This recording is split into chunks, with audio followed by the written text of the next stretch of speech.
Defender a família me faz um conservador?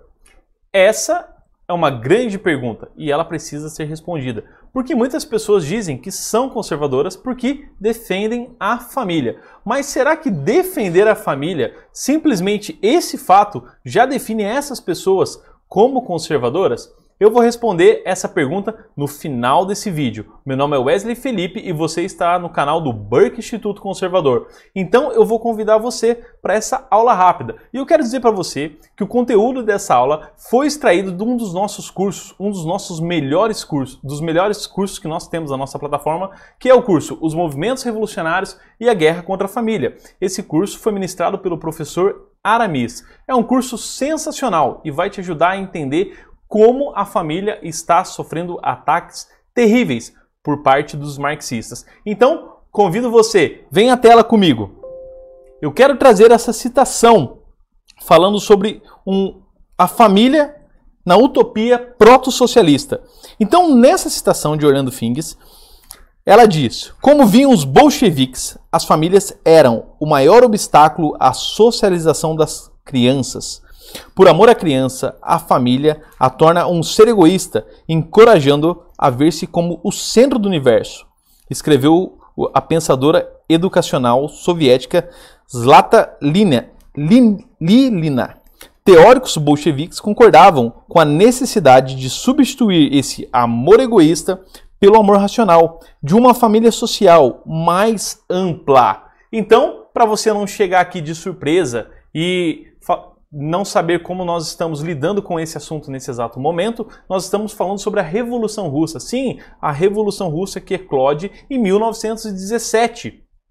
A Revolução Russa, para ser bem instaurada, para ela conseguir o seu êxito, o seu sucesso, era preciso destruir alguns pilares da sociedade. E um desses pilares fundamentais é a família. Então, é por isso que há uma intenção em todo o aspecto revolucionário, em todo o pensamento progressista, de destruição da família, de os filhos não pertencerem mais aos pais, mas pertencerem ao Estado, ao partido, à ideologia ou alguma comunidade utópica. Então é preciso destruir a família, romper com os tecidos sociais para que a revolução possa ser instaurada.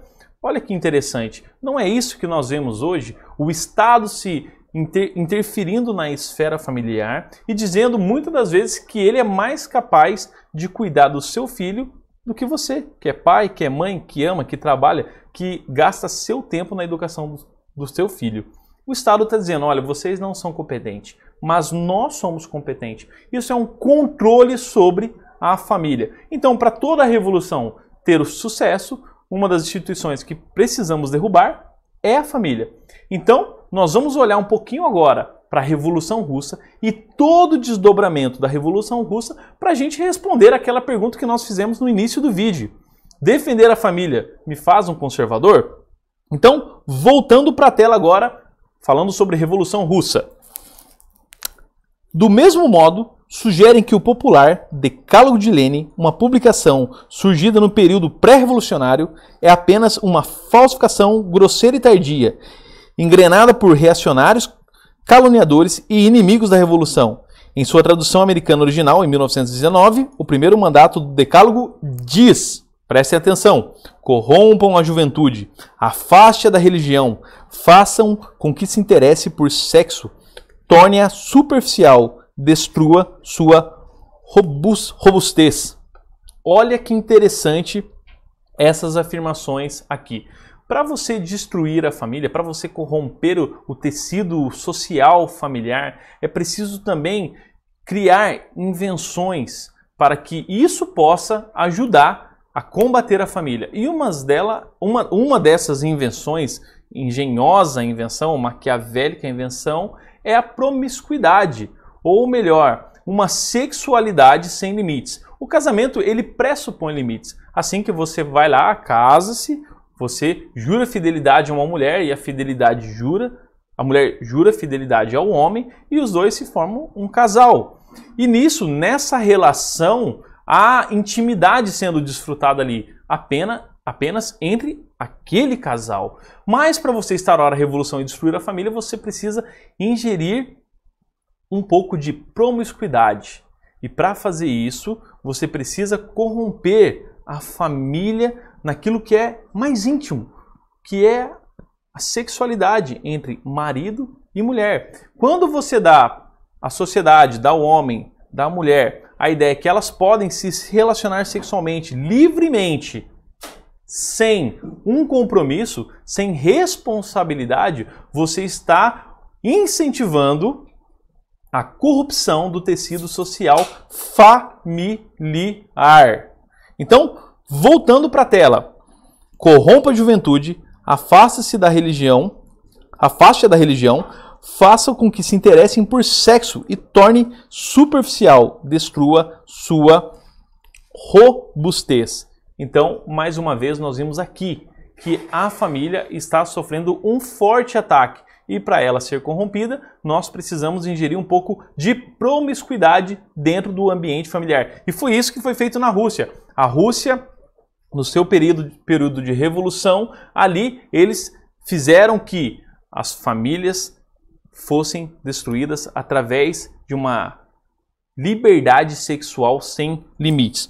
Uma outra citação, um outro slide que eu convido você a ver comigo agora, é esse aqui, o resultado intencional ou acidental da revolução sexual implementadas pelos bolcheviques na Revolução Russa de 1917. Então vem comigo para a tela.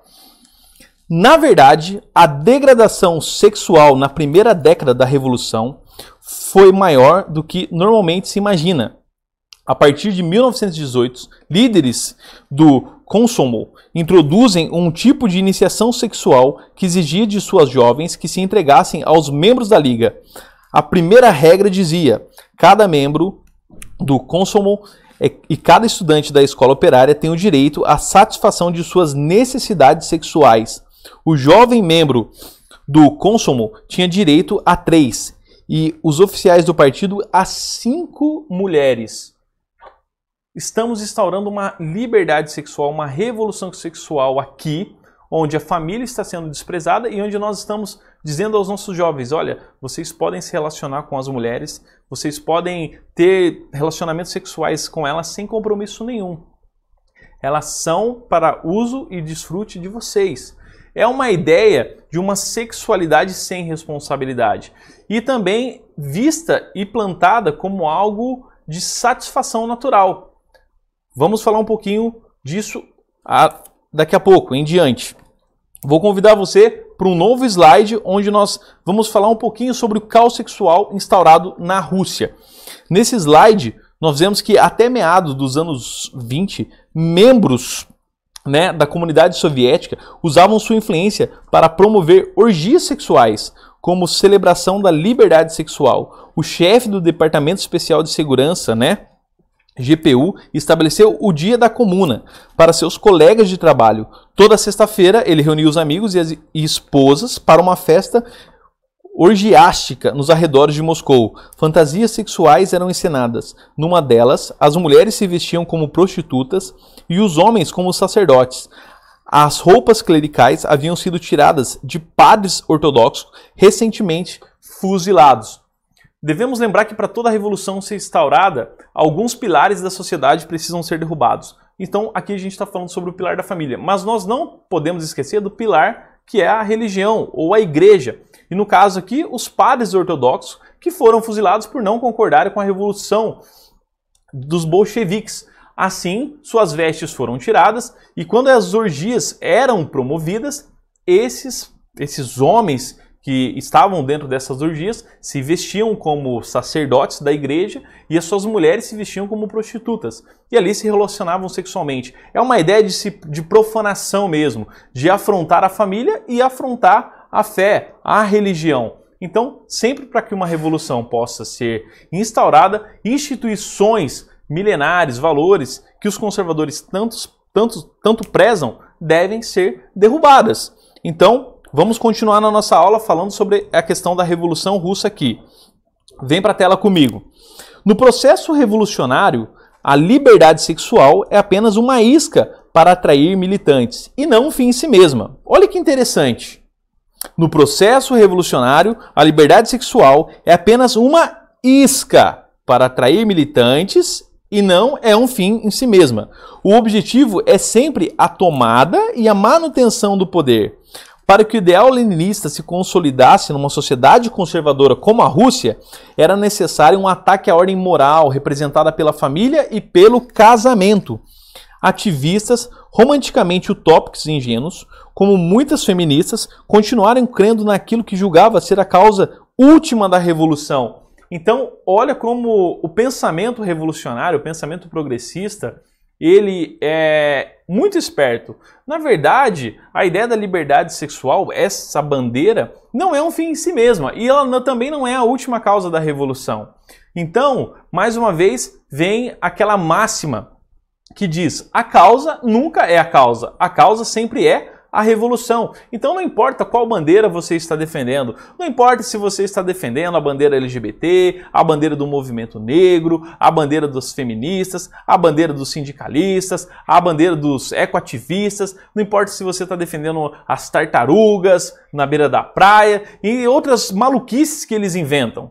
Porque essa nunca vai ser a causa. A causa sempre é a revolução. Você vai dividindo a sociedade, vai dividindo o pensamento, onde as pessoas não têm mais nada em comum e cada um passa a defender o seu interesse pessoal, né, ou o interesse daquela causa, e sempre esperando para que um Estado ou um ditador venha trazer redenção sobre aquela causa esperada. Então, é um meio de você usar as pessoas, de trabalhar com as paixões que as pessoas carregam em seus corações, usando elas, manipulando elas, para um fim comum que é a revolução, a tomada do poder.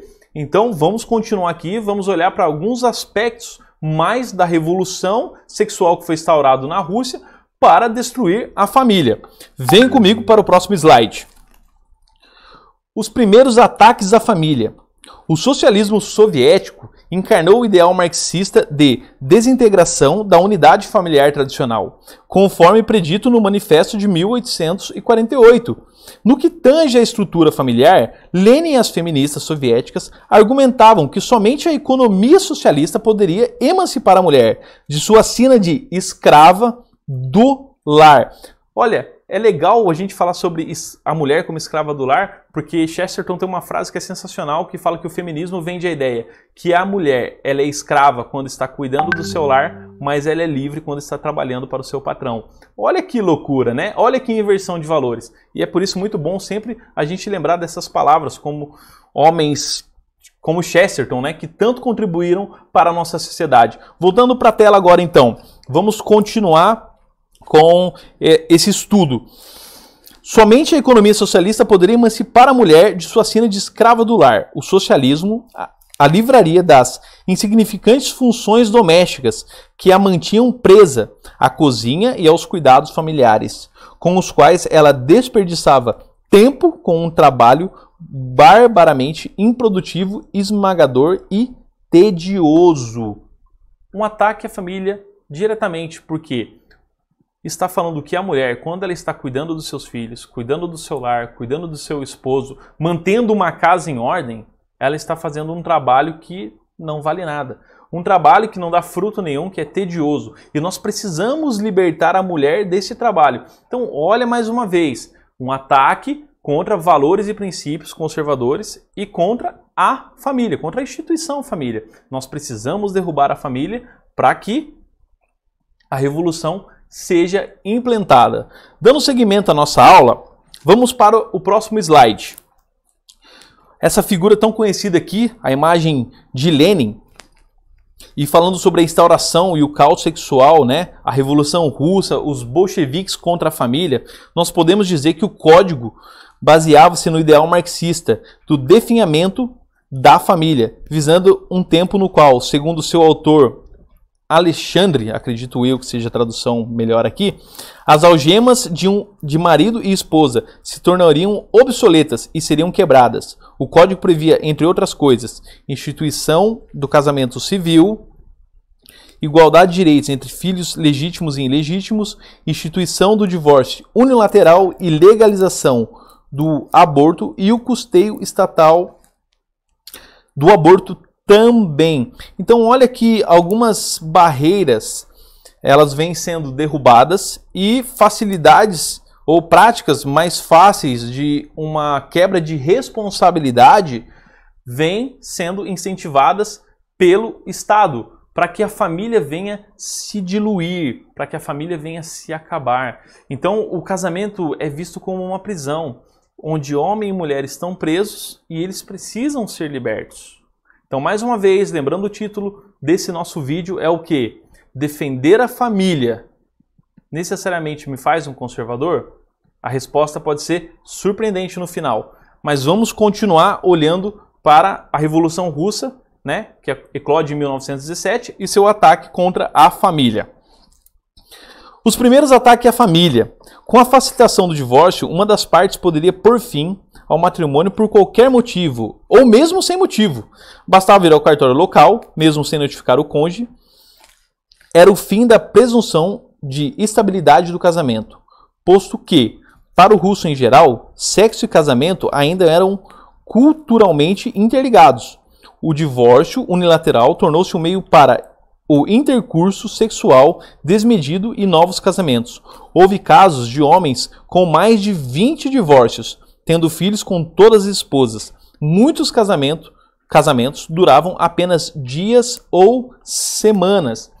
Lembrando que sexo e casamento sempre estavam ligados. Então, o homem ele tinha a ideia, eu vou poder desfrutar do sexo quando eu tiver a minha esposa, quando eu tiver a minha família, quando eu estabelecer um casamento, e vice-versa. Mas com o incentivo estatal, com a facilidade para o divórcio acontecer, mesmo de uma parte unilateral, quando um mesmo só deseja, eu quero divorciar, não quero mais ficar com essa pessoa, então os homens ainda tinham a mente que não, se eu casar com outra mulher, eu posso desfrutar do sexo com essa outra mulher. Então vários divórcios vêm acontecendo nesse período da Revolução Russa. Mas vamos ver o desdobramento que todo esse cenário vai trazer.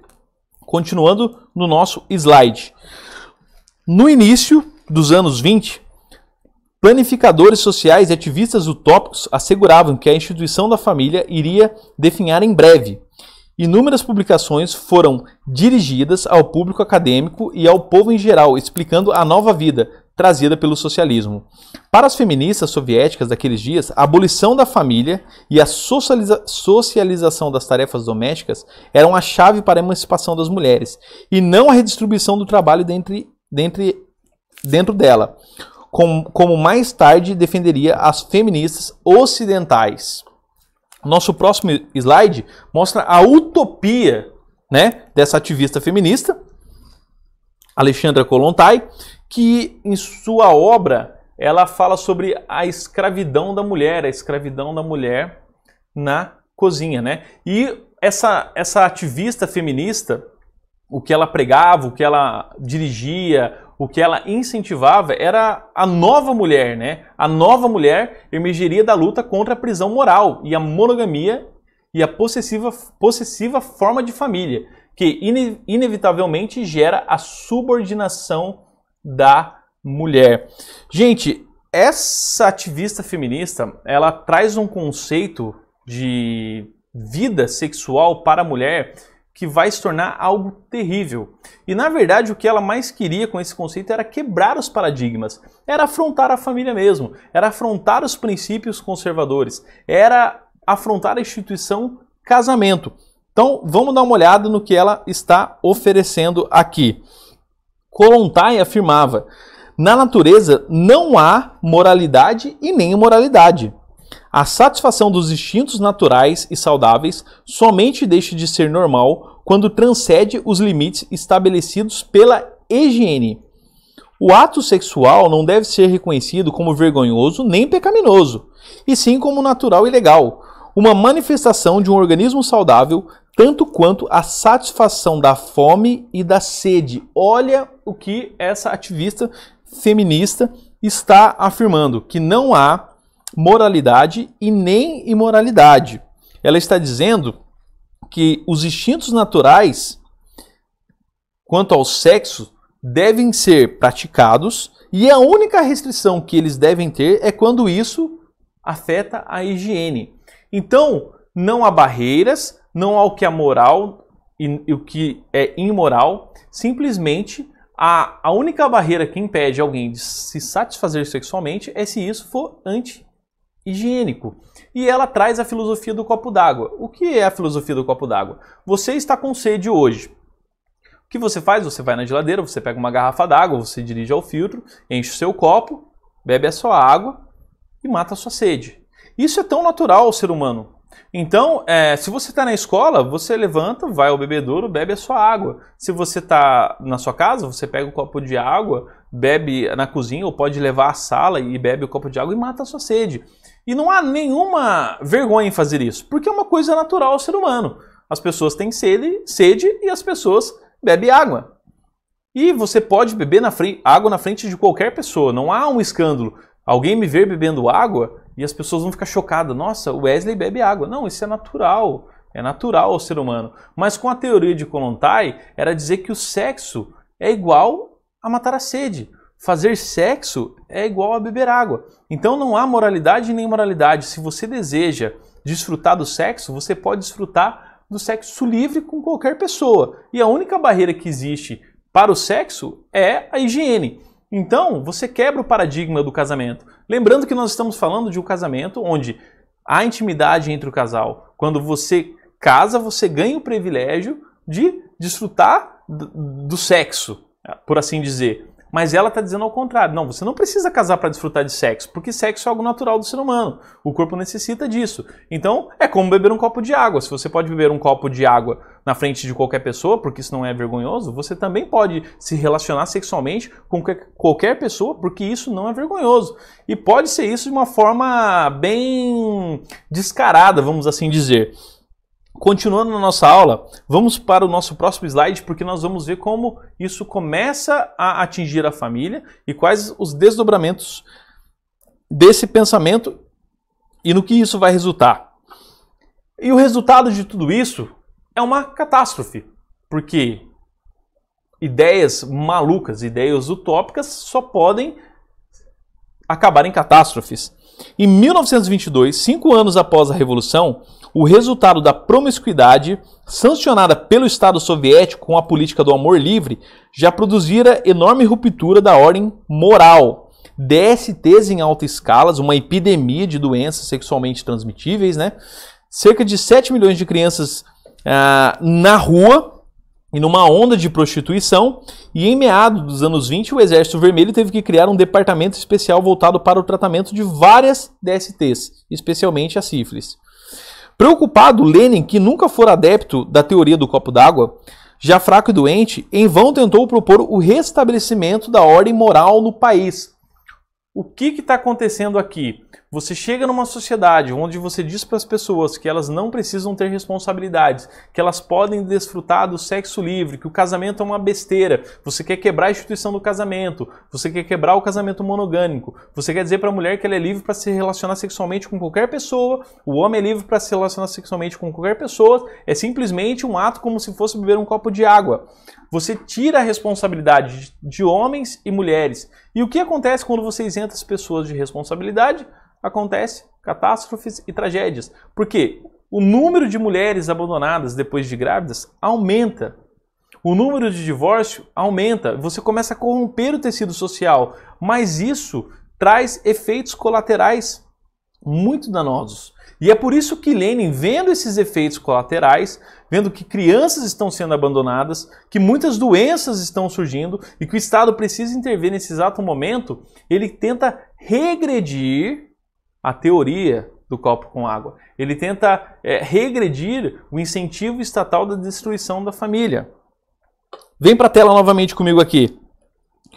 Ao contrário do ideal dos novos relacionamentos não obrigatórios e baseados em sentimentos mútuos, propalado pelos revolucionários, as esposas passaram a ser abandonadas pelos maridos e vice-versa.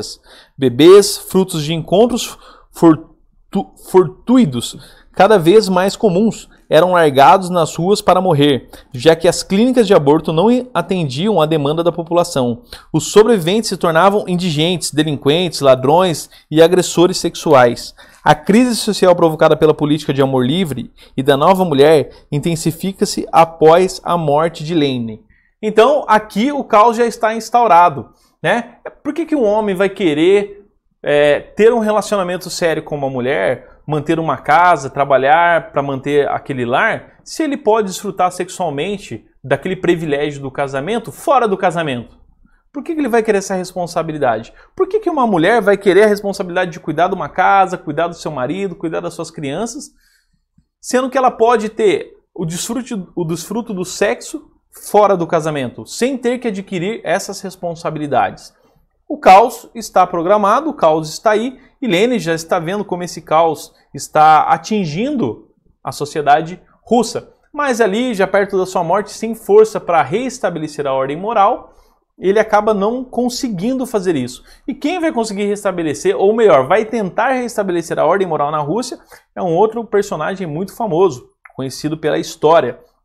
Um dos maiores genocidas que esse mundo já viu. Agora a pergunta é, por que um genocida quer defender a família? Isso me parece muito estranho. E talvez soe estranho aos seus ouvidos também. Voltando para a tela aqui, esse camarada, Stalin, ele tenta voltar com a ordem, ou melhor, reestabelecer a ordem na Rússia. Por quê? A legalização havia feito explodir o número de abortos na Rússia. Na primeira década do governo Stalin, em 1934, a proporção do aborto, por mulher na Rússia chega ao incrível 3:1. Os sinais da reversão dessa política já podem ser percebidos em 1932, como nessa declaração de um médico russo em Kiev. Devo comparar o esforço no campo do aborto com o extermínio dos primogênitos no Egito Antigo, os quais tiveram de morrer em virtude dos pecados de seus pais. No próximo slide, em 1935, a manchete evidencia a mudança na política do amor livre. Na União Soviética, apenas o amor puro, grandioso e soberbo deve ser a razão para o matrimônio. Em 1936, Stalin decide banir o aborto e impor dificuldades legais ao divórcio. Em 1944, somente os casamentos registrados se tornaram legais e os divórcios mais burocráticos. Lembra que a gente estava falando que a Rússia aqui estava incentivando o aborto, que quando uma pessoa só do casamento queria se divorciar, ela tinha esse direito. Agora eles estão criando barreiras para que as pessoas não mais se divorciassem. Temendo uma crise demográfica, porque o aborto cresce, o número de crianças abandonadas cresce, essas crianças acabam se tornando delinquentes e acabam morrendo nas ruas, a crise demográfica também explode. O Estado passa a premiar as mulheres que tivessem 5 ou mais filhos. Agora nós vemos o Estado incentivando mulheres a terem filhos, trazendo políticas que dessem um incentivo e premiassem essas mulheres. E em 1955, restabelece a legalização do aborto, em suas taxas continuarão a subir. Então, depois de um tempo que a Rússia ela fica nesse período que ela está tentando impedir os abortos e tentando restaurar a família, em 1955 restabelece a legalização do aborto na Rússia. Então, gente, é possível defender a família, e defender a família me faz ser um conservador? Nem sempre. Nós chegamos ao grande X da questão. Muitas pessoas hoje defendem a família. Muitas pessoas são contrárias a tudo aquilo que eu disse sobre a Revolução Russa. Muitas pessoas dizem que o casamento é uma instituição sagrada, que o casamento é um benefício para o homem e para a mulher, que o casamento é um benefício para a sociedade, é uma bênção porque você constrói, aumenta a sua prole, você povoa o mundo, você traz pessoas que podem produzir para a construção de uma sociedade melhor. Muitas pessoas são contra o incentivo ao aborto. Talvez você tenha vários amigos, vários parentes dentro da sua casa ou até dentro da sua igreja que são contrários a todas essas ideias que a Revolução Russa promoveu. Mas porque, em algum aspecto, elas ainda têm um pensamento revolucionário. Porque, em muitos aspectos, ela defende a família, mas ela é a favor de um Estado que se intrometa na esfera familiar. Às vezes ela defende a família, mas ela tem um pensamento sindicalista. Às vezes ela fala que defende a família, mas estão defendendo ideias feministas ou promovendo causas LGBT.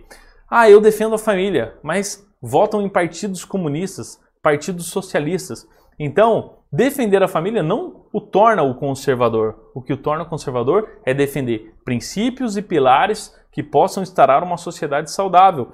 Aqueles princípios e pilares que foram julgados pelo tempo e foram aprovados pelo tempo, que são palpáveis, que podemos olhar e falar, essas instituições dão certo, essas instituições colaboram para uma sociedade melhor, a família colabora para uma sociedade melhor, uma boa família, uma boa sociedade, uma boa família, uma boa igreja. Então são coisas que estão interligadas e nós precisamos manter esses pilares. Agora, eu posso defender a família e não ser um conservador? Claro que pode.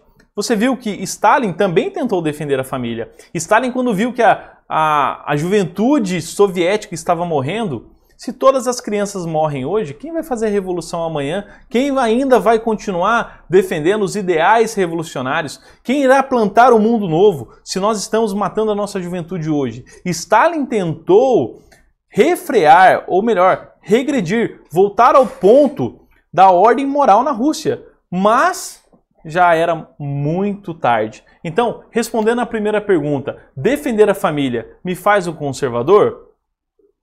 Não necessariamente. Você pode defender a família e ainda assim continuar com um pensamento revolucionário. Muito obrigado, eu agradeço você por ter ficado até aqui e o link para saber mais, para aprender mais sobre conservadorismo e diversos outros temas encontra-se na descrição desse vídeo. E se você nos assiste pelo Instagram, o link está na bio. Muito obrigado e um grande abraço.